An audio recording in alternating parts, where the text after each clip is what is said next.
সিন্ধু জলসন্ধি 1960 এইটাকে এইবারে বন্ধ করা হচ্ছে। আর এইটাকে বোঝা এতটাই আমাদের জন্যও দরকার যে এই রকমের যখন স্ট্রাইক করা হচ্ছে, প্রপার ওয়াটার স্ট্রাইক যেটাকে বলা হয়, আর এটা করার পরে পাকিস্তানের অবস্থা কি হবে এটাকে জানানোর জন্য এই ভিডিওটি।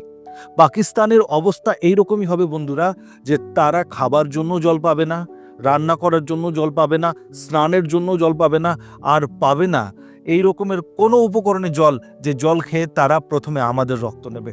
নরেন্দ্র মোদীজি বলেছিলেন প্রথমেই পুলওয়ামাতে, উরিতে, যে এই যে জলসন্ধিতে রয়েছে সেটাকে তৎক্ষণাৎ বন্ধ করে দেওয়া দরকার, কারণ জল আর রক্ত একসাথে একই জায়গাতে বইবে না। কিন্তু তখন কোনো কারণে সেটা হতে পারেনি, অনেক রকমের গ্লোবাল প্রেশারও ছিল, এখনও রয়েছে, এখনও কোনো জিনিস ইজি না, কিন্তু এই গ্লোবাল প্রেশারও আমরা এটাকে এবারে বন্ধ করতে চলেছি। আর এই সময় আমাদেরকে এরকমের মনোভাব নিয়ে চলা উচিত যে সরকারকে সবসময় সাপোর্ট করব, কারণ এটা এতটা ইজি হবে না। সিন্ধু, ঝেলম আর চিনাব নদী যেগুলো রয়েছে সেগুলোর জল চট করে বন্ধ করা যাবে না, আমাদের কাছে সেরকম ইনফ্রাস্ট্রাকচার নেই।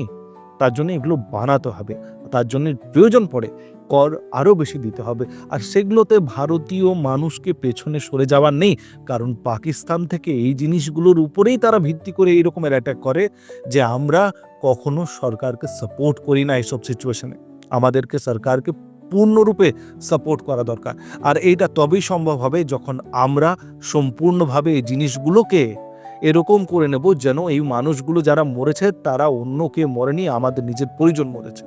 আর তার জন্যে কাশ্মীর যাওয়া বন্ধ করব না, কাশ্মীর বারবার যাব, আর এটা যাওয়াতেই তাদের বুকের যে ভয় রয়েছে সেটা আবার বাড়বে।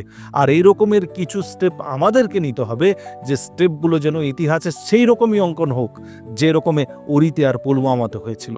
ওর থেকেও বড় স্ট্রাইক হতে চলেছে, আমাদেরকে ধৈর্য ধরে এই সরকারকে সাপোর্ট করা দরকার।